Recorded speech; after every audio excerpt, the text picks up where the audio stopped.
Sur le tarmac, c'est l'une des vedettes. Et pour cause, en France, il ne reste que 2 DC-3 comme celui-ci.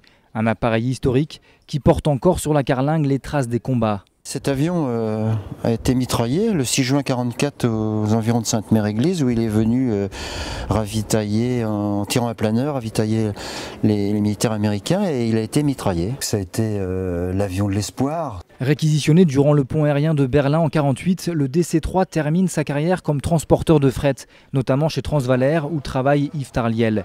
En 1989, la compagnie décide de mettre en vente l'appareil. Pour Yves et ses amis, pas question d'abandonner l'avion. Nous sommes tombés en pamoison devant et on s'est dit allez, on casse la tirelire, on l'achète.